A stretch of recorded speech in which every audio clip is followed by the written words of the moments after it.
જૈન ધર્મ હોય કે જૈનેતર, દરેક ધર્મમાં બે વિચારધારા કાયમ માટે પ્રવર્તી છે. એક વિચારધારા ધર્મના મર્મને સમજવાની મહેનત કરે છે. આ સૃષ્ટિને, આત્માને, આત્મિક ઉત્થાનને, આ બધાને સમજવાની મથામણ કરનારી વિચારધારા દરેક ધર્મ પાસે હોય છે. અને બીજી એક વિચારધારા છે કે જે એટલી આચારનિષ્ઠ હોય છે કે શરીરને કષ્ટ આપીને એ મોક્ષ માર્ગમાં આગળ વધવા માંગતી હોય છે. દરેક ધર્મમાં આ બંને વિચારધારા જળવાની. એક વિચારધારાને આપણે કદાચ જ્ઞાન માર્ગ એવું નામ આપી શકીએ અને બીજી વિચારધારાને આપણે ક્રિયા માર્ગ તરીકે ઓળખી શકીએ. એકમાં સમજણનો મહિમા રહેવાનો, એકમાં શરીરને કેટલું કષ્ટ અપાય છે એનો મહિમા રહેવાનો, એકમાં ગુણોની વાત રહેવાની, એકમાં નિયમોની વાત આપવાની, એકમાં વ્યક્તિ કેવી રીતે કરે છે એ પ્રશ્નનો જવાબ શોધવાની મથામણ રહેવાની, એકમાં વ્યક્તિ શું કરે છે એના પર ફોકસ રહેવાનું. તો આ બંને વિચારધારા એની વચ્ચે સંઘર્ષ ચાલતો રહેવાનો. બૌદ્ધ ધર્મની વાત કરું તો જ્યારે ભગવાન બુદ્ધનું અહીંથી પ્રસ્થાન થયું, કાળધર્મ થયો, પછી જે બૌદ્ધ સંઘ હતો એની સામે પ્રશ્ન હતો કે બુદ્ધના પટ્ટધર તરીકે, સંઘના અધિનાયક તરીકે કોને પસંદ કરવા. બુદ્ધના કાળધર્મના ત્રીજા જ દિવસે એ લોકોએ સંગીતિ રચી હતી. સંગીતિ એટલે સાધુ સમૂહ ભેગો થાય, કોઈકને પોતાના અધિનાયક તરીકે ચૂને, પસંદ કરે અને એ પસંદ કરીને વાચના, આપણે જેને કહીએ બુદ્ધના ઉપદેશો, એ કેવા હોઈ શકે, જીવનમાં કેવી રીતે એપ્લાય થઈ શકે, આ બધા પર વિચાર કરે. બુદ્ધનો જ્યારે કાળધર્મ થયો ત્યારે એમની સાથે માત્ર એમના એક જ શિષ્ય હાજર હતા, આનંદ.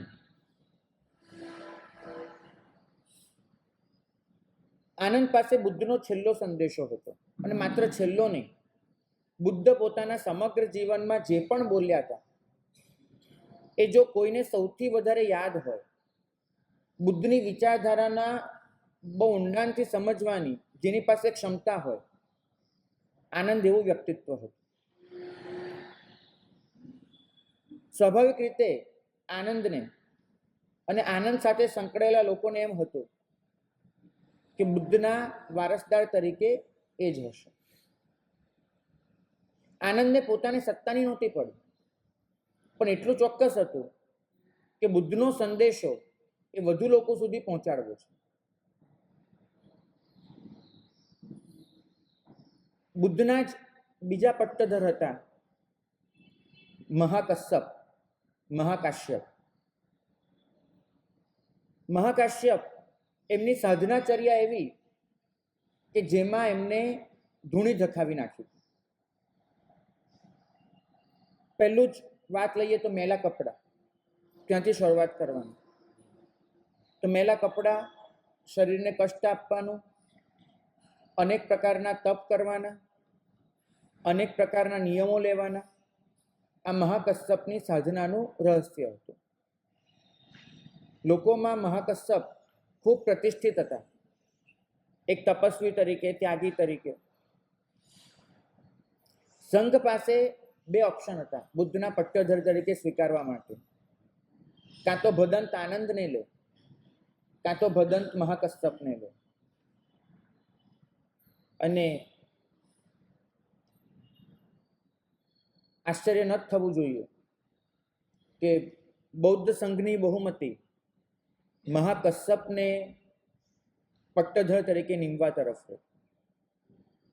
અને મહાકશ્યપ પટ્ટધર તરીકે નિમાયા પછી એમને પહેલું કામ એ કર્યું કે એમને જાહેર કર્યું કે આપણે જે બધા ભેગા મળીને સંગીત કરી રહ્યા છીએ એમાં આનંદનું સ્થાન ન હોઈ શકે, કેમ કે આનંદે જે નિયમો પાડવાના છે એ પૂરતા નિયમો પાડતા નથી. આનંદ એ સંગીતની બહાર ગયા. સંગીતી થઈ રહી હતી એના માટે કે ભગવાન બુદ્ધનો ઉપદેશ શું છે અને હવે લોકો સુધી આપણે કેવી રીતે પહોંચાડીશું એના માટે સંગીતી થઈ રહી હતી. સંગીતી એટલે વાંચના એ લોકોની ભાષામાં.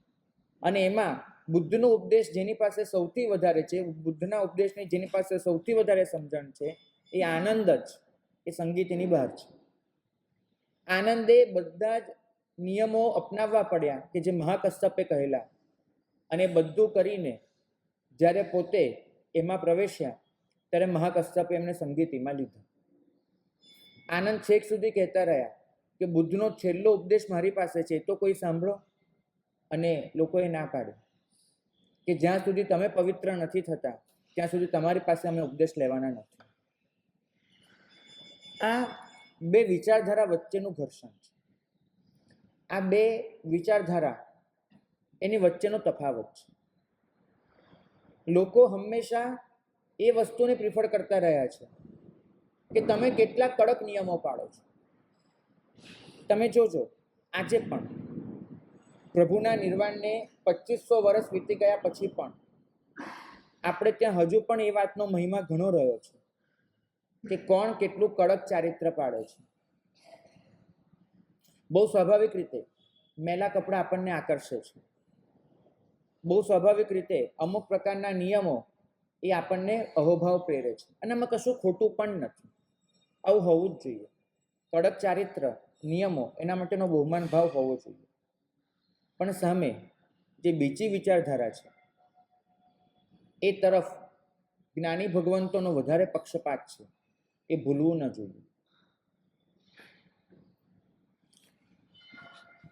કેટલાક પોઈન્ટ ઓફ વ્યૂ બહુ ક્લિયર કરવા જેવા છે કે શરીરનું મમત્વ મોક્ષ માર્ગમાં બાધક બને છે. એ વાત તો બંને વિચારધારા સ્વીકારે છે કે શરીર પ્રત્યે મમત્વ છે ત્યાં સુધી આપણે મોક્ષ માર્ગમાં આગળ વધી શકવાના નથી. આ તો એક નક્કી વાત છે.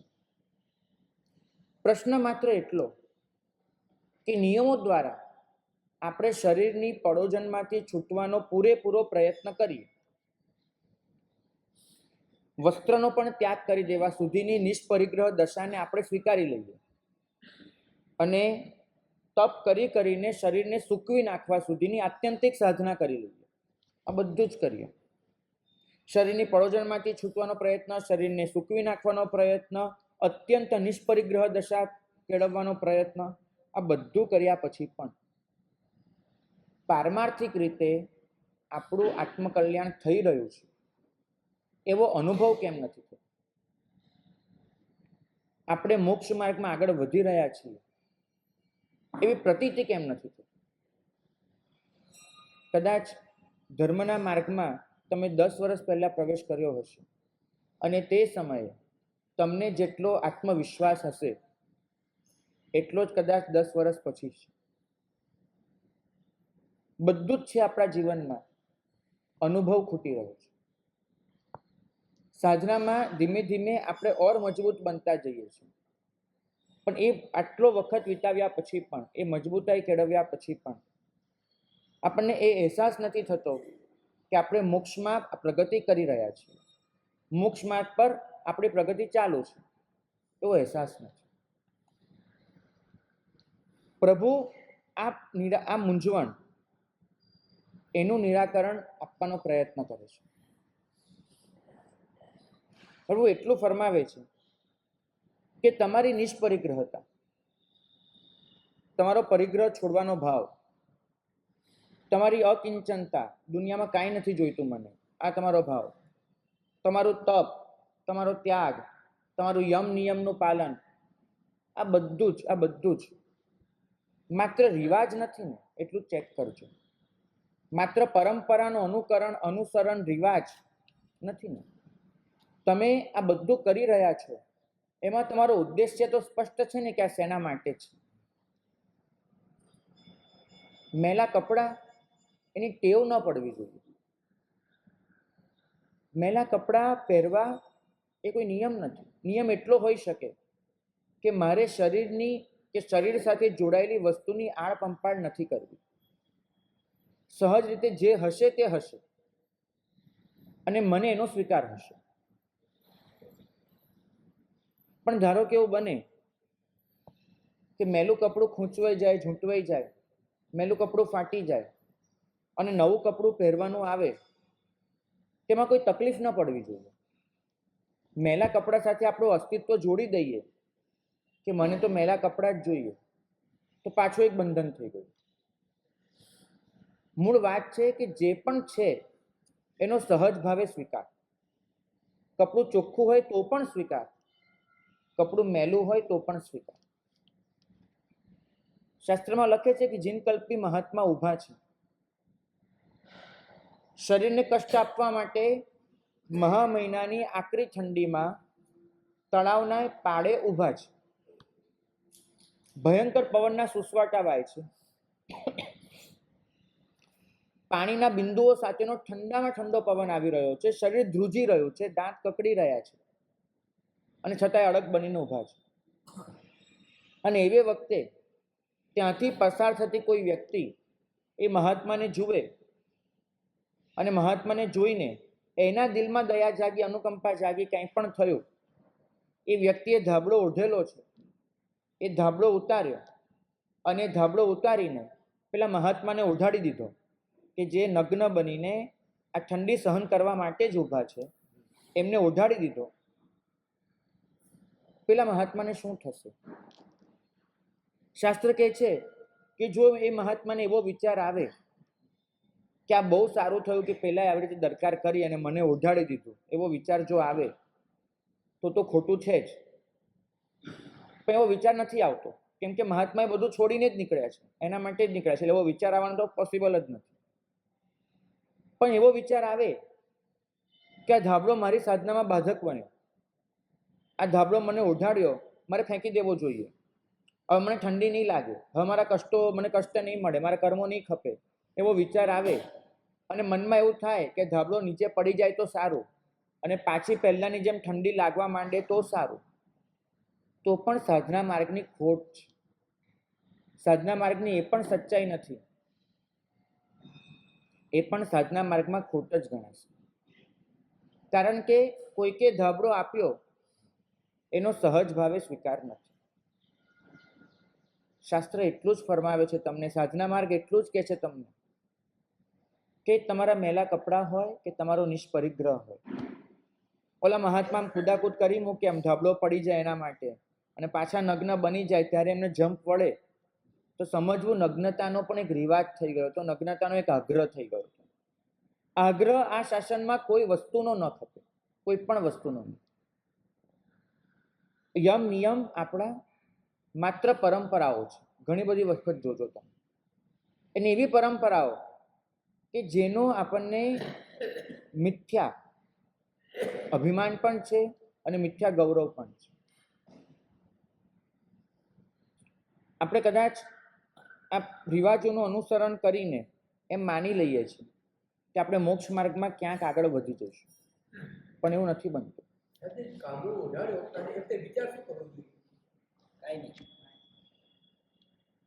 કામળો ઓઢાડનારને કોઈ વિચાર હોઈ શકે છે, મહાત્માને કોઈ વિચાર ન હોઈ શકે. એમની તો એ જ ભૂમિકા હોય કે જે થાય છે એનો સ્વીકાર કરવાનો છે. એ મહાત્મા ત્યાંથી ચાલશે ને તો પણ એવો પ્રયત્ન નહીં કરે કે ચાલતા ચાલતા પેલો કામળો પડી જાય. એક વસ્તુ યાદ રાખજો ભાઈ, ભગવાને દેવ દૃશ્ય પાડ્યું નહોતું અને પડ્યા પછી પાછું લીધું નહીં હતું. એ છે તો પણ સ્વીકાર છે. આનંદ છે એમ નથી કહેતો, કશુંક આનંદ હોય તો પાછું એક બંધન થઈ ગયું. દેવ દૃશ્ય ખભે છે તો છે, ઇન્દ્રે મૂક્યું તો ના બી નથી પાડી અને પવને તાણી લીધું તો બી ના નથી પાડી, પાછું એ લેવાની કોઈ મથામણ પણ નથી. હતું તો હતું, નથી તો નથી. સાધના આપણને આટલું સ્વીકારે, સમજાવે છે કે આપણે તો નિયમો કરીશું કે મારા શરીર પર એક જ વસ્ત્ર હશે દેવ દૃશ્ય. આપણે એવા નિયમો કરીશું કે મારા શરીર પર એક પણ વસ્ત્ર નહીં હોય, હું નગ્ન બનીને રહીશ. પ્રભુ કહે છે કે દેવ દૃશ્ય હોય પણ ખરું, દેવ દૃશ્ય ન પણ હોય, સાધના તો સહજ રીતે ચાલુ જ રહેવાની છે. એને દેવ દૃશ્યથી શું ફરક પડે છે?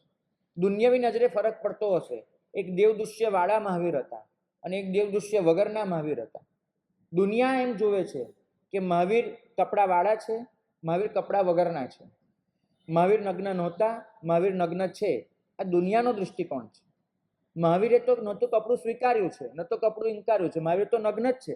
જે માણસ પોતાના મનથી કપડું નથી સ્વીકારતો એ માણસ ઓલરેડી નગ્ન જ છે. પછી કપડું શરીર પર હોય કે ન હોય, મહાવીરને શું ફરક પડે છે?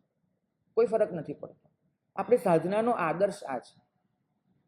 મને ખબર છે આ બોલવું જેટલું સહેલું છે, કરવું કદાચ 7 ભવે પણ એટલું જ અઘરું છે. પણ આદર્શને સ્પષ્ટ રાખો કે આપણો આદર્શ આ છે. આપણે બધા જ એ મથામણમાં પડ્યા છીએ કે કપડું હોવું જોઈએ કે ન હોવું જોઈએ. આપણી ચર્ચા એ છે કે કપડાનું માપ કયું હોઈ શકે, આટલું મોટું કે આટલું મોટું, એનો પનો કેટલો હોઈ શકે, કપડાનો પોત કયું હોય, રેશમનું કપડું પહેરાય કે સૂતરનું પહેરાય, કપડાનો રંગ કયો હોય, સફેદ હોય કે બીજો હોય. આપણે આ બધી ચર્ચાઓ કરીશું. પ્રશ્ન એ નહીં પૂછીએ કે કપડાનો મનથી સ્વીકાર હોય કે ન હોય. આપણે એ પ્રશ્ન નહીં પૂછીએ. આપણું બધું શાસ્ત્ર, આપણી બધી જ વિચારણાઓ કપડાનો રંગ, કપડાનો આકાર, કપડાનું પોત, કપડાની સંખ્યા, કપડાનું માપ, આના પર અટકી પડી છે. આપણે ક્યારે એ વિચાર નથી કરતા કે કપડું પોતે શું છે, જરૂરી છે કે નથી. આપણે વસ્તુ નથી વિચારતા. ભાગ્યશાળી સાધના માર્ગમાં આ બંને વસ્તુ રહેવાની. એક વિચારધારા એ હશે કપડું કેમ હોવું જોઈએ એના પર વિચાર કરશે, એક વિચારધારા એ હશે કપડું કેવું હોવું જોઈએ એના પર વિચાર કરશે. મહાવીર તો બંનેથી જુદા છે. મહાવીર તો એટલું જ કહે છે કે કપડું મૂકનાર પણ કોઈ વ્યક્તિ હતી, કપડું ટાણી જનાર પણ કોઈ પ્રાકૃતિક તત્વ હતું. હું તો મારામાં જ છું. મેં ન તો કપડું સ્વીકાર્યું હતું, ન તો કપડું પડી ગયું એની કોઈ દરકાર કરી. હું તો તે વખતે પણ એ જ હતો અને આજે પણ એ છે. આપણે બાહ્ય સ્તરે આ બધું જોઈ અને ફરક પાડીએ છીએ. બહુ મોટી ચર્ચાઓ શાસ્ત્રોમાં થઈ છે કે માત્ર મહાવીર સ્વામીનું કપડું પડી ગયું હતું કે બાકીના 23 તીર્થંકરનું પણ પડ્યું હતું. અચેલક મહાવીર જ હતા કે બીજા બધા પણ અચેલક હતા. બહુ મોટી ચર્ચાઓ છે. સામસામે બે મોટા પક્ષો છે. મોટું શાસ્ત્ર રચાયું છે એના માટે કે 24 ભગવાન અચેલક હતા કે 1 ભગવાન હતા. પણ એના પર વિચાર નથી થયો કે 24 ભગવાને મનથી કપડું સ્વીકાર્યું હતું કે નહોતું સ્વીકાર્યું. જો મનથી ન સ્વીકાર્યું હોય તો ભગવાન તો પહેલેથી અચેલક જ ગણાશે. આપણે આ બધા નિયમો માત્ર પરંપરા છે, રિવાજ છે. અને આપણે એવું માનીએ છીએ કે આ નિયમોથી આપણે કશું પ્રાપ્ત કરીશું. બાહ્ય સ્તરે આ બધા નિયમોને લીધે માર્ગ પર અનુગમન થાય છે. આપણી કોઈ ગુરુ પરંપરા હોય છે. હું નેમિસુરીનો છું, મારી પાસે મારી ગુરુ પરંપરા છે. તમે જે પણ સમુદાયમાં માનતા હશો, જે પણ પક્ષમાં માનતા હશો, તમારી પાસે તમારી ગુરુ પરંપરા હશે. તો આપણે ગુરુ પરંપરાએ જે આચાર મર્યાદા આપી છે એનું આપણે ચુસ્તપણે પાલન કરીશું તો એ અનુકરણ ગણાશે. દેહ દુઃખમ મહાફલમ, શરીરને કષ્ટ આપવું એ મહાફળદાયક છે. આવા વિધાનો છે આપણી પાસે. આ વિધાનોનું આપણે અનુકરણ પણ કરીએ છીએ અને આવું અનુગમન થાય, અનુકરણ થાય, અનુસરણ થાય, આવું બધું જ્યાં પણ થતું હોય આપણે એનું અનુમોદન પણ કરીએ છીએ. તો અનુગમન છે, અનુસરણ છે, અનુકરણ છે, અનુમોદન છે, બધું જ છે. માત્ર એક ખૂટે છે, અનુભવ. આ બધાની વચ્ચે ખૂટે છે એક અનુભવ. અને એ નહીં આવે ત્યાં સુધી સાધના માર્ગમાં આપણી પ્રગતિ શક્ય નથી. એક બાજુ લોકો તણાય છે, કોણ કેટલા કેવા નિયમો પાળે છે એ તરફ લોકો તણાઈ રહ્યા છે. આપણે ત્યાં જે જીવન ચરિત્રો લખાય છે એ જીવન ચરિત્રોમાં મોટે ભાગે મેં એક વસ્તુ જોઈ છે, જીવન ચરિત્ર 3 ભાગમાં વહેંચાયેલું જોયું છે. એક ભાગ એવો હોય છે કે એમની નિશ્રામાં કેટલા કાર્યક્રમો થયા, સંઘ, ઉપદાન, ઓછોમોછો, શિબિર, ફલાણું ટીકણું બધું છે. તો જીવન ચરિત્રનો એક મુખ્ય પાર્ટ રોકાય છે એની પાછળ કે એમની નિશ્રામાં કેટલું થયું. બીજો એક પાર્ટ હોય છે જીવન ચરિત્રમાં કે એમને પોતાના જીવનમાં કેવા નિયમો પાડ્યા હતા, કેટલું તપ કર્યું, કેટલા નિયમો પાડ્યા, કેટલું આ. બીજું એક હોય છે. અને ત્રીજો જીવન ચરિત્રનો પાર્ટ એ હોય છે કે એમના જીવનમાં ઘટેલી થોડીક ઘટનાઓ અને ઘટનાઓના આધારે એમના મનમાં શું ચાલતું હશે એનું વિશ્લેષણ. આપણે આ ત્રણ જ વસ્તુ કરી શકીએ. એમની નિશ્રામાં શું થયું, એમના જીવનમાં કઈ ઘટનાઓ બની, એમને પોતે કયા નિયમો લીધેલા. આપણે આ ત્રણ વસ્તુનું મૂલ્યાંકન કરીને કોઈનું જીવન ચરિત્ર લખી શકીએ. બરાબર છે? એ આત્મકથા ન કહેવાય. આપણે આ બધા દ્વારા અનુમાન કરીશું. વાસ્તવિકતા તો માણસને પોતાને જ ખબર હશે. અને આ ત્રણમાં આપણે એટલું ધ્યાન આપીએ છીએ કે આ ત્રણને આપણે માપદંડો બનાવી નાખ્યા છે. આપણા માટે પ્રભાવશાળી મહાત્મા એનો મતલબ થાય છે કે એમની નિશ્રામાં કેટલા ઉત્સવો થયા, કેટલા રૂપિયા ખર્ચાયા, એમને કેટલા લોકો વંદન કરવા આવ્યા, એમની આસપાસ કેટલા લોકો બેઠા હતા. આપણા માટે પ્રભાવશાળીતા છે. એમને પોતે કેટલા નિયમો લીધા હતા, કેટલું તપ કર્યું, આ બધું આપણા માટે એમની સાધના છે. અને એમના જીવનમાં બનેલી ઘટનાઓ એ આપણા માટે એમની ગુણ સંપદા છે. તો પ્રભાવ, સાધના અને ગુણ સંપદા ત્રણ પર આપણે જીવન ચરિત્રો લખી કાઢીએ છીએ. પ્રશ્ન એ પૂછવાનો છે પોતાની જાતને કે મારા જીવનમાં કમસે કમ મારી જાતનું મૂલ્યાંકન કરવા માટે મારે આ ત્રણ માપદંડો નથી વાપરવા. વાસ્તવનો મોક્ષ માર્ગ બહુ જુદી વસ્તુ છે. એ મોક્ષ માર્ગ તો એના પર ફોકસ કરે છે કે તમારા જીવનમાં સહજતા કેટલી છે, તમારા જીવનમાં સરળતા કેટલી છે, તમારા જીવનમાં સરસતા કેટલી છે. સહજ હોવું, સરળ હોવું, સરસ હોવું, આ મોક્ષ માર્ગની પાયાની શરતો છે. અહીંયાથી જ મોક્ષ માર્ગમાં આગળ વધાય છે. સહજતાનો મતલબ છે કે તમારી સાથે જે પણ થશે એનો તમે આનંદપૂર્વક સ્વીકાર કરશો, બિલકુલ આનંદપૂર્વક. સરળતાનો મતલબ એટલો થશે કે તમારા જીવનમાં ક્યાંય પણ કૂળ, કપટ, માયા, પ્રપંચ એનું અસ્તિત્વ નહીં. સીધો માર્ગ, સમ્યક માર્ગ એ જ તમારું લક્ષ્ય હશે. અને સરસતાનો મતલબ એટલો થશે કે તમારા જીવનની દરેક ક્ષણ પ્રસન્નતાથી છલકાતી હશે, પ્રસન્નતાથી મહેકતી હશે. જીવનમાં જો પ્રસન્નતા નથી, જીવનમાં જો સરળતા નથી અને જીવનમાં જો સહજતા નથી, પછી જે જીવન હોય છે ને એક બંધિયાર જીવન હશે, એક ગંધાતું જીવન હશે, એક એનાથી દૂર રહેવાનું મન થાય એવા પ્રકારનું જીવન હશે.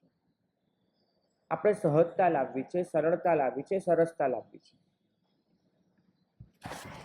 બાહ્ય સ્તરે સાધના ચાલુ રહે, પણ એની સાથે આંતરિક સ્તરે પરિણતિની શુદ્ધિ થવી જોઈએ. ધ્યાન બંને તરફ આપવું પડશે. એક તરફ ધ્યાન આપીએ બાહ્ય સાધના તરફ અને આંતરિક પરિણતિની શુદ્ધિ તરફ ધ્યાન નહીં આપીએ તો આપણી સાધના ખોખલી બની જશે, નિર્જીવ, અંદરથી પોલી.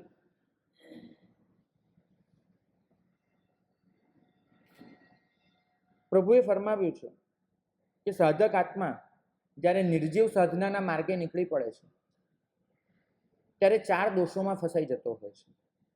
સાધના જો નિર્જીવ બની જાય એટલે 4 દોષો એ સાધનામાં જોડાઈ જાય. 4 અથવા 4માંથી 3, 2 કે 1. પહેલું છે કે એને ધીમે ધીમે એ સાધનાથી જે મળતું જાય, શિષ્ય પરિવાર મળે, પ્રતિષ્ઠા મળે, માનપાન મળે, વાહવા થાય, ભક્ત વર્ગ વધે, આર્થિક સમૃદ્ધિ મળે, આ બધું ગમવા માંડે. આ બધું શરૂઆતમાં ગમવાનું ચાલુ થાય, પછી ધીમે ધીમે જીવનનું લક્ષ્ય બની જાય. સાધના કરો તો લોકો તો તમારાથી પ્રભાવિત થવાના જ છે, અને પ્રભાવિત થાય એટલે પોતાની વસ્તુ તમારા ચરણે ધરવાના છે. પણ એ બધું ગમવાનું ચાલુ થઈ જાય. તકલીફ ત્યાં ઊભી થાય. મારી આગળ કોઈ માથું નમાવે એનાથી મારી સાધનામાં ખોટ નથી પડતી, પણ એ માથું નમાવે એ મને ગમવા માંડે ને તો મારી સાધનામાં ખોટ પડવાનું ચાલુ થાય. કારણ કે જો મને માથું નમાવે છે, વસ્તુ ગમે છે, તો હવે 2 વસ્તુ નક્કી માનજો. 1, વધારેમાં વધારે લોકો માથું નમાવે એનો મારો પ્રયત્ન ચાલુ થવાનો, અને 2, કોઈ માથું નમાવનાર નહીં હોય એ દિવસે મને અંદરથી ગમવાનું નથી. જો આજે કોઈ માથું નમાવે છે, વસ્તુ મને ગમે છે, તેનો મતલબ એટલો જ થાય કે હવે જાણે અજાણે હું એ પ્રયત્ન કરીશ કે વધારે લોકો મને માથું નમાવે. અને 2, કોઈ માથું નમાવનાર નહીં હોય એ દિવસે મને અણગમો થવાનો છે. પ્રભુ પૂછે છે કે પહેલાં તપાસો પોતાની જાતને, સૂક્ષ્મતાથી વિવેચન કરજો, તાણા બાણા છૂટા પાડી નાખજો અને જોજો કે સાધનાથી તમને જે ભૌતિક મળી રહ્યું છે એ તમને ગમી તો નથી રહ્યું ને? એ તમને અંદરથી પસંદ તો નથી આવી રહ્યું ને? બહારથી તો જો તમે હો કે હું હોઉં, આપણા બધા પાસે બહુ સારી શબ્દની માયાજાળ છે. આપણે બહુ સારી રીતે કહી દઈશું, ઠીક છે આ બધું, મને કંઈ એની પડી નથી, નિર્લેપ છું. પણ જેને પડી નથી એવું બોલનારો જીવ હોય છે ને એને વાસ્તવમાં અંદરથી બહુ જ પડી હોય છે, બહુ જ પડી હોય છે. દરેક જણ પોતાની જાતે જ નક્કી કરી શકે કે સાધના મને જે લાવી આપે છે એને હું સાધનાનું ફળ ગણું છું કે સાધનાની બાય પ્રોડક્ટ ગણું છું. આજે બાય પ્રોડક્ટ તરીકે મળતું ઘાસ કદાચ કાલે ખેતી કરવાનો મુખ્ય ઉદ્દેશ્ય ન બની જાય. સાધનાની બાય પ્રોડક્ટ હોવાની જ છે, લોકોમાં તમારી વાહવા થવાની જ છે, પણ એ મારું મુખ્ય લક્ષ્ય બની જાય એ ન થવું જોઈએ. અને કદાચ હું ધ્યાન ન આપું તો સાધના માર્ગમાં આ વસ્તુ થતી જ હોય છે, બિલકુલ થતી હોય છે. ભદ્રબાહુ સ્વામી અને વરાહ મિહિર બંને ભાઈઓ છે, બંને એક સરખું ભણ્યા છે. અને જ્યારે આચાર્ય પદવી આપવાની આવી ત્યારે ભદ્રબાહુ સ્વામીને આપી. વરાહ મિહિરે ગુરુને જઈને એટલું જ પૂછ્યું કે તમને મારામાં ખોટ કઈ દેખાય? તમને મારામાં ખોટ કઈ દેખાય કે તમે મને પસંદ નથી કર્યો? ગુરુએ એક જ જવાબ આપ્યો છે વરાહ મિહિરને કે તને પદવી જોઈએ છે ને એને જોઈતી નથી, આટલો ફરક મને દેખાય. ભદ્રબાહુ સ્વામીને પદવી જોઈતી નથી ને તું મને પૂછવા આવ્યો છે, આટલો ફરક છે તારી ને એની વચ્ચે. જો સાધનાથી જે મળે છે એ તમને જોઈએ છે તો સમજજો સાધના 0 પર છે. સાધનાથી જે મળે છે એનો સહજ ભાવે સ્વીકાર છે, નથી જોઈતું એવું પણ નથી ને જોઈએ છે એવું બી નથી, તો સમજજો કે તમે સાધનાના સાચા માર્ગે છો. આપણે ઘણી બધી વખત ઇનકાર કરીએ છીએ, આ બધું મને નથી જોઈતું, તો પણ સાધનાની ખોટ છે. અને મને જોઈએ છે એ પ્રમાણેનો ગમો કેળવું છું તો પણ ખોટ છે. ગુરુએ વરાહ મિહિરને જે ઉદાહરણ આપ્યું છે કે ભદ્રબાહુ સ્વામી સ્વયંભૂ રમણ સમુદ્રનું 1000 યોજનનું માછલું છે કે જે સ્વયંભૂ રમણ સમુદ્રમાં રમે છે, એક વિશાળ મહાસાગરમાં, જે પોતાનામાં મસ્ત છે. અને તું ખાબોચિયામાં ડૂબેલું છટપટ કરતું આટલું નાનકડું માછલું છે કે જેમ સમજે છે હું ખાબોચિયાનું માલિક છું. વરાહ મિહિર, જ્યાં સુધી તને ઈચ્છા છે કે મારે આચાર્ય બનવું છે ત્યાં સુધી તું આચાર્ય પદવી માટે લાયક નથી, કેમ કે તને ગમે છે. સાધનાથી જે મળે ગમી જાય એ દિવસે સાધના પૂર્ણ થવાની જ નહીં પણ પૂરી થવાની શરૂઆત થાય છે. આપણે પૂર્ણ બનવા નીકળ્યા છીએ અને કરી દઈએ છીએ પૂરું. સાધના માર્ગની બીજી ખોટ, એના માટે વિચારણા શું કરવાની? ભાગ્યશાળી, મેં પહેલા જ કહ્યું કે જે પણ થાય છે ને એનો સહજ ભાવે સ્વીકાર કરો. મતલબ આજે તમે આટલા લોકો બેઠા છો મારી સામે વ્યાખ્યાન સાંભળવા, મને આનંદ છે. કાલે કદાચ તમે આટલા લોકો ન પણ હો, મને ફરક ન પડવો જોઈએ. મારા વ્યાખ્યાનમાં ફરક પડી શકે કેમ કે એ પ્રકારની ભૂમિકા ધરાવનાર માણસ ન હોય તો મારા વ્યાખ્યાનનું સ્તર મારે બદલવું પડે. મારા મનમાં કોઈ ફરક ન પડવો જોઈએ. આપણને સાધનાથી પુણ્ય વધવાનું છે અને સાધનાનું જે પુણ્ય વધે એનાથી ભૌતિક સમૃદ્ધિ મળવાની જ છે. બહુ સ્વાભાવિક રીતે વાત કરું તો સાધક આત્મા જે બોલવાનો છે ને એ થઈને રહેવાનું છે અને એ વચન સિદ્ધિ મળે લોકો તો તમારી આસપાસ ઘુમરાવાના છે. પ્રશ્ન પ્રભુને ક્યારેય નહોતો કે તમારી પાસે કેટલી સત્તા અને સંપત્તિ છે. પ્રભુને પ્રશ્ન એટલો જ છે કે સત્તા અને સંપત્તિ તમને કેટલી ગમે છે. સત્તા અને સંપત્તિ હોવી એમાં કોઈ વાંધો નથી, એનાથી દૂર નથી ભાગવાનું કે આ બહુ બધા લોકો આવી ગયા. ભર્તૃહરિનો કન્સેપ્ટ આપણે ત્યાં નથી. ભર્તૃહરિ અને એમની સાથે હતા જે બીજા સંત, એ બંને જણ એક દિવસે બેઠા હતા કે લોકો આટલા વંદન કરવા આવે, આટલા લોકો પગે લાગવા આવે, આપણે કરવાનું શું? આના માટે તો રાજપાટ નહોતા છોડ્યા, આના માટે તો સંયમ નહોતો લીધો, કરવાનું શું? બંને જણા એક સ્ટ્રેટેજી વિચારી. બરાબર લોકોને વંદન કરવા આવવાનો ટાઈમ થયો અને બંને જણ ઊભા થઈ ગયા અને ઊભા થઈને ચાલુ કર્યું, એ આ જગ્યા પર ગઈકાલે હું બેઠો હતો, તને તારું કમંડળ અહીંયા મૂકવાનો હક કોને આપ્યો? અહીંથી બે જણાએ ચાલુ કર્યું અને છેલ્લે બંને જણાએ એકબીજા પર 2-3 પથરા ઠોકી દીધા. લોકો આવી રીતે ઊભા છે અને બંને મહાત્માઓએ આવું કર્યું. લોકોએ વિચાર કર્યો કે આપણે ઘરે જે કરીએ ને એ જ આ લોકો કરે છે, શું ફરક પડ્યો? બીજા દિવસે લોકો આવવાના બંધ થઈ ગયા અને બંને જણની સાધના ચાલુ થઈ. પ્રભુ આની છૂટ આપે? પ્રભુ આવું કરવાની છૂટ આપે ખરા? ના. પ્રભુ કે આ પણ માયા છે, આ પણ પ્રપંચ છે, આ પણ દંભ છે. લોકો આવે કે ન આવે મને ફરક ન પડવો જોઈએ, સાધના છે. સાધનામાં સહજથી જે પુણ્યનો ઉદય થાય ને આ બધું આવી મળે, એનાથી દૂર નથી ભાગવાનું, પણ સહજતાથી જે પણ થાય એનો સ્વીકાર કરવાનો છે. આ પણ આપણું માન છે, લોભ છે. પ્રભુ કહે છે લોભ છે કે મને આ બધું ગમી જાય. તો નિર્જીવ સાધનાનું પહેલું દૂષણ લોભ, નિર્જીવ સાધનાનું બીજું દૂષણ અભિમાન. પરિણામમાં તો નતું ને, પરિણામમાં તો એ વસ્તુ નથી કે આશય સારો છે. ભર્તૃહરિ અને એમની સાચી સંત છે, એમનો આશય સારો છે. નિમિત્ત કે ભાઈ આ નિમિત્ત કે આપણે માર્ગ ખોટો છે, માર્ગ ખોટો છે. નિમિત્તથી બી અસર થાય ને આ બધા આવે ને માન. હું એટલું કહીશ કે પ્રભુનો સાધના માર્ગ એટલો ઊંડો છે કે એમાં આવી વસ્તુને પણ સ્થાન નથી. બહુ ઊંડો સાધના માર્ગ છે. બાહ્ય સ્તરે ભર્તૃહરિ આપણને આકર્ષશે અને કદાચ આપણે એવું કરવું બી પડે, કારણ કે આપણે બહુ પાછળ છીએ. એટલે પ્રભુનો સાધના માર્ગ, આપણો જે આદર્શ છે એ આનાથી બહુ ઉપર છે. બીજું છે નિર્જીવ સાધનાનો દોષ, સરખામણી. સાધક પોતાની આદર્શ માટે, પોતાની પ્રેરણા માટે કોઈની સાધનાને જુએ અને એ પ્રમાણે કંઈક પ્રેરણા લેવાનો પ્રયત્ન કરે, તે તો બરાબર છે. સાધક કોઈની સાધનાને જુએ, એમાં સહયોગ આપવાનો પ્રયત્ન કરે, તે પણ બરાબર છે. સાધક કોઈની સાધનાને જુએ અને લાગે કે બરાબર સાધના નથી થઈ રહી અને એના પર કરુણા વરસાવે, તે પણ બરાબર છે. તો કોઈની સાધના માટે બહુમાન અનુભવવો, કોઈની સાધનામાં સહયોગ આપવો, કોઈની સાધનામાં કરુણા કરવી, આ બધા માટે કોઈની સાધનાની નજરમાં લેવી એ બરાબર છે. પણ સાધક આત્મા ત્યાં ભૂલ એ કરે છે કે પોતાની સાધના એની સાથે બીજાની સાધનાની સરખામણી કરે છે. અને આ સરખામણી કરીને જો બીજો સાધક આત્મા પોતાનાથી આગળ હોય તો એની ઈર્ષ્યા કરે છે. જો બીજો સાધક આત્મા પોતાનાથી પાછળ હોય તો એના માટે તુચ્છતાનો ભાવ અનુભવે છે ને પોતાના માટે અભિમાન કરે છે. સાધનાની સરખામણી ન હોય, ક્યારે પણ ન હોય.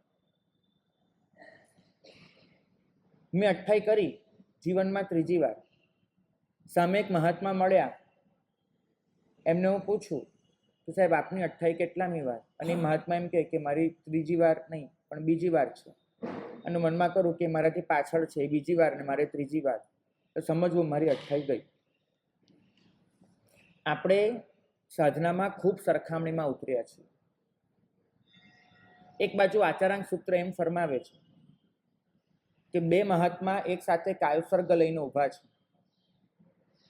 એક મહાત્માને આજે 120મો ઉપવાસ છે, એક મહાત્માને આજે એકાસનાનું પચખાણ છે. 120માં એકાસનાનું હશે કદાચ, એને એક પણ ઉપવાસ નથી કર્યો છેલ્લા 4 મહિનામાં. પેલા મહાત્મા જેનો 120મો ઉપવાસ છે એ બાજુમાં ઉભેલા મહાત્મા માટે એમ વિચારે કે મેં 4 મહિનાનો ઉપવાસ કર્યા, આ જીવ મારાથી પાછળ છે ને નથી કર્યા. આચારાંક સૂત્રમાં પ્રભુ વીર ફરમાવે છે કે એને પોતાની સાધના એને મલિન બનાવે, આ વિચાર કરી. કેમ કે એને પોતાની સાધનાની સરખામણી કરી કોઈની સાથે. સાધનાનું ત્રાજવું ન હોય, સાધનાનું મૂલ્યાંકન હોય સાધનાનું, કે મારી સાધનામાં હું કેટલું પામી રહ્યો છું. સાધનાની સરખામણી ન હોય ત્રાજવું લઈને, કોની સાધના આગળ, કોની સાધના પાછળ, કોની સાધના મોટી, કોની સાધના નાની, આવું ત્રાજવું ન પકડાય. એનું કારણ સમજાવ્યું છે પ્રભુએ આચારાંગ સૂત્રમાં, કે આપણે સરખામણી કરવા જઈશું તો સરખામણી હંમેશા એની થવાની કે જે કર્મજન્ય પરિસ્થિતિ છે. 120 ઉપવાસ કરવાની તાકાત એ પણ કર્મજન્ય પરિસ્થિતિ છે, અને 120 દિવસમાં એક પણ ઉપવાસ ન કરી શકવો એ પણ કર્મજન્ય પરિસ્થિતિ છે. આત્માને તો ખાવાની જ વાત નથી હોતી. તો બે કર્મજન્ય પરિસ્થિતિની સરખામણી કરી. એ વખતે હું ભૂલ્યો કે મારું આત્મદ્રવ્ય અને એનું આત્મદ્રવ્ય બંને એક સરખું વીર્ય ધરાવે છે, બંને અનંત વીર્યના માલિક છે ને બંનેના અનંત વીર્યમાં એક અંશનો પણ ફરક નથી. માત્ર કર્મો કેટલું વીર્ય બહાર આવવા દે છે એમાં ફરક પડે છે. મારા કર્મો એનો વીર્યોલ્લાસ એવો થઈ કરી શકાય છે કે હું 120 ઉપવાસ કરી શકું છું, આ મહાત્મા નથી કરી શકતા. પણ આત્મદ્રવ્ય બંનેનું સરખું છે. પ્રભુ કહે છે કે આત્મદ્રવ્યની સરખામણી કરવા જશો ને તો ન તો તમને તમારાથી કોઈ ઊંચું દેખાશે, ન તો કોઈ નીચું દેખાશે, કેમ કે દરેકનો આત્મા અનંત ગુણો બિલકુલ એ જ લઈને બેઠો છે જે બીજાનો આત્મા છે. એક અંશમાં પણ ફરક નથી.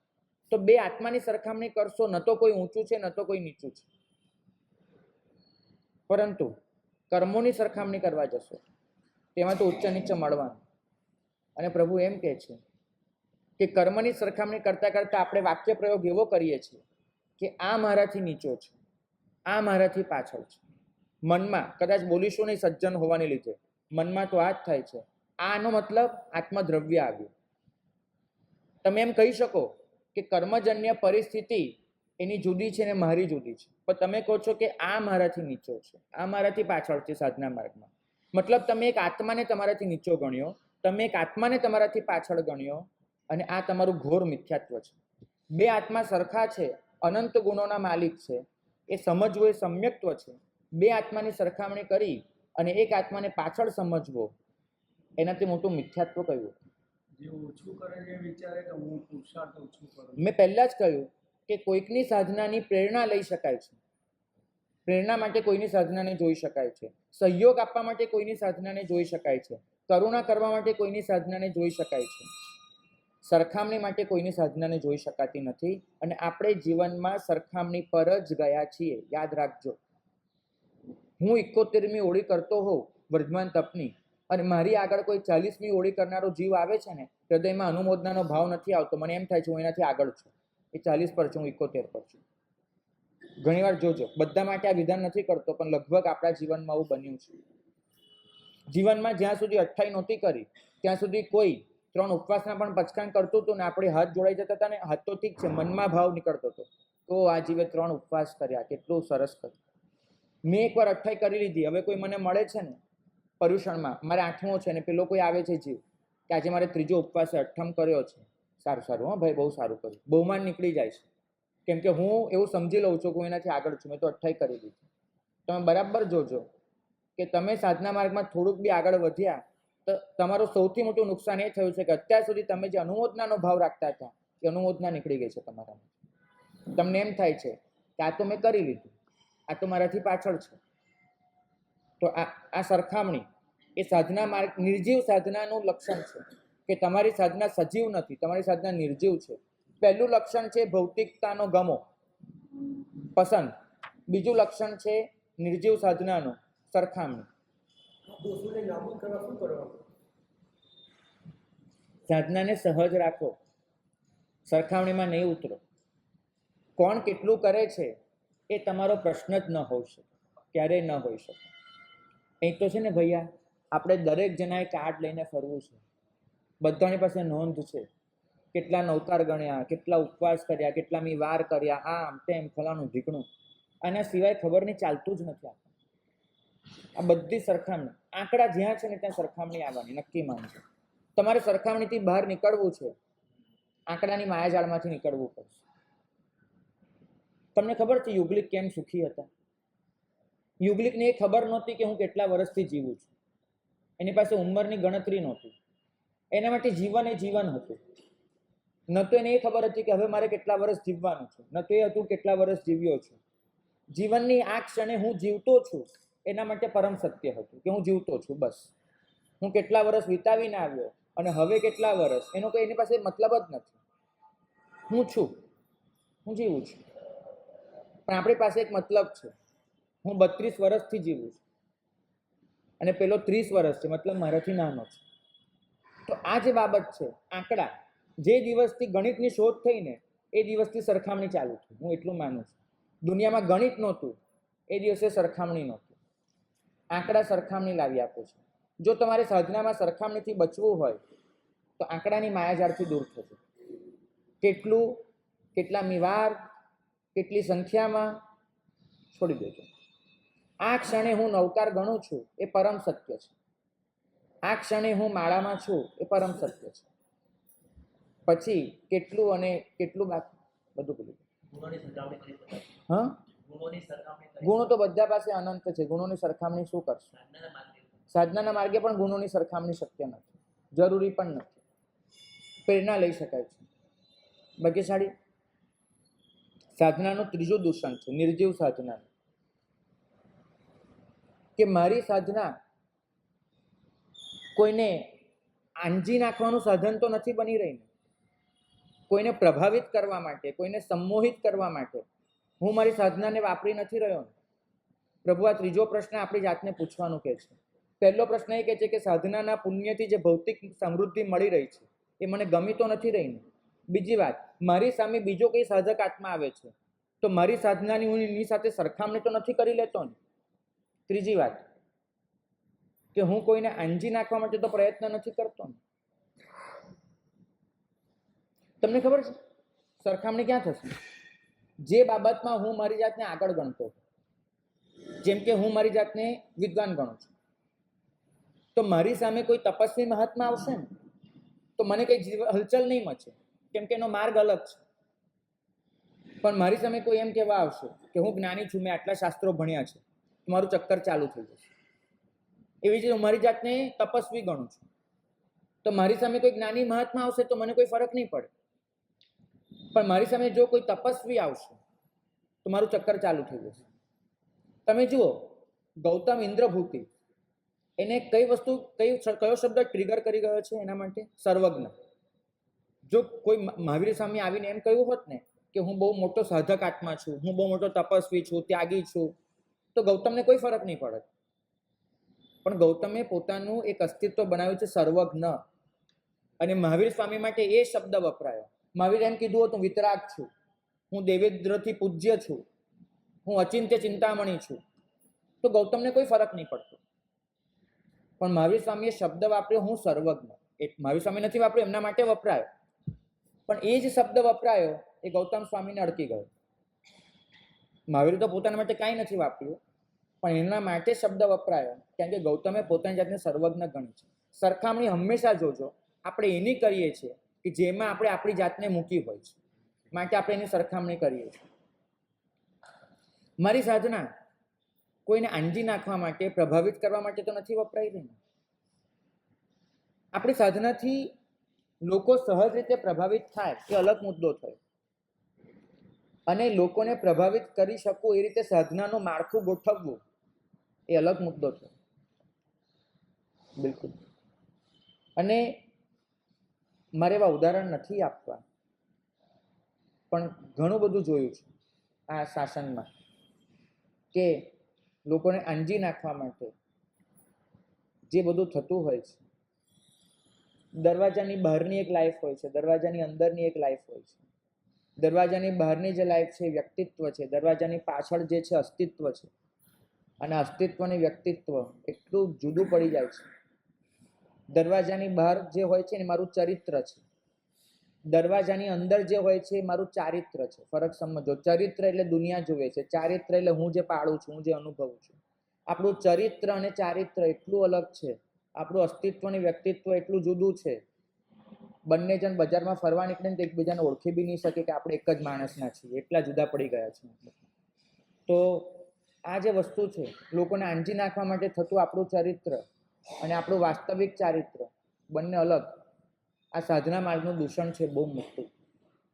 તો ત્રીજું આ. અને ચોથું કે મારી સાધના દ્વારા કે મારા ઉપદેશ દ્વારા હું મારા મનમાં કે બીજાના મનમાં અન્ય જીવો માટે અણગમો, તુચ્છતા, ઈર્ષ્યા, અદેખાઈ આ બધું વધારી તો નથી રહ્યો. ઘણી બધી વખત આપણે આપણી સાધના દ્વારા, આપણા ઉપદેશો દ્વારા લોકોના મનમાં એવો ભાવ ક્રિએટ કરીએ છીએ કે જે બીજા માટે તુચ્છતા અનુભવતો થાય, બીજા માટે અણગમો કરતો થાય. સત્યના નામ પર, શાસ્ત્રના નામ પર, માન્યતાઓના નામ પર આપણે અણગમો વધારતા જ જઈએ. સાધનાના નામ પર તો અણગમો એટલો બધો વધે. મેં જોયું છે જૈન માર્ગમાં આટલી બધી સાધના પદ્ધતિઓ છે, પણ એક ગુરુ જ્યારે સાધના પદ્ધતિનું વર્ણન કરે છે ને ત્યારે એવી રીતે કરે છે કે બીજી સાધના પદ્ધતિઓ માટેનો અણગમો પેદા થાય, બીજી સાધના પદ્ધતિઓ માટેનો તુચ્છકાર આવે. એ સાધના પદ્ધતિ પર જે સાધકો ચાલે છે એને આપણે ક્ષુદ્ર અને ક્ષુલ્લક ગણીએ, એ રીતનું એક વાતાવરણ જન્માવવામાં આવે છે. આ બિલકુલ ખોટું છે. મારી સાધના પદ્ધતિ જે મારા માટે સાચી છે એમ એની સાધના પદ્ધતિ એના માટે સાચી છે. એમાં જેટલું પણ સારું છે, થોડલો પણ ગુણ પરતનો સાંભળી હર્ષ મના આનંદ. જૈનેતરો માટે એમની સાધના પદ્ધતિ માટે એ જ વિચારવાનું કે એમાં કેટલા અંશે પ્રભુની આજ્ઞાનું પાલન છે, એટલા માટે અનુમોદન કરવાનું. તો આપણે બધા જ આ એક બાબતમાં ઉતર્યા છીએ કે સાધના દ્વારા જીવનમાં ધીમે ધીમે બીજા માટેનો અણગમો ઘૂંટતા જઈએ છે. મેં જોયું છે દીક્ષા લીધી હોય ને એ દિવસે જ્યાં જીવ બિલકુલ નિર્મળ હોય છે એના માટે તો આ સંસારના તમામ સાધુ પૂજ્ય હોય છે, તમામ સાધ્વીજીઓ પૂજ્ય હોય છે. દીક્ષામાં જેમ જેમ આગળ વધે ને એમ ગુરુ પરંપરા દ્વારા, વાતાવરણ દ્વારા એવો અણગમો ને આ બધું કેળવાતું જાય. એક જીવને તમે 10 વર્ષ પછી મળો ને તો તમને એમ કહેશે આ સાધુ આ રીતે બરાબર નથી, આ સાધુની આ વાત ખોટી છે, આનું આ નથી બરાબર. દીક્ષા વખતે તમામ સાધુને મંગલિક ગણવાનો ભાવ હતો. દીક્ષા વખતે તમામ ઓઘા એના માટે પૂજ્યતાનો ભાવ હતો. હવે ઓઘા ભૂલાઈ જાય છે. ઓઘો પકડનાર કોણ છે, ઓઘો પકડનાર કઈ માન્યતામાં છે, એ બધું દેખાવાનું ચાલુ થાય છે. તો મારે એ પૂછવું છે કે દીક્ષા વખતે જે નિર્મળતા હતી 10 વર્ષ પછી નિર્મળતા વધી કે ઘટી? આપણી સાધના આપણામાં અણગમો, ઈર્ષ્યા, અદેખાઈ, તુચ્છકાર આ બધાનો વધારો કરાવે છે કે ઘટાડો કરાવે છે? ફરીથી કહીશ કે મહાકશ્યપને આમાંનો એક પણ પ્રશ્ન નહીં હોય. મહાકાશ્યપને આમાંનો કોઈ પ્રશ્ન ન નડે. એના માટે તો માત્ર એટલું જ છે એ પોતે કયા નિયમો પાળે છે. આ પ્રશ્નો આનંદને થવાના છે કેમ કે એને ધર્મને સમજવો છે. મહાકાશ્યપે માત્ર ધર્મ શીખવો છે અને કરવો છે, સમજવો નથી.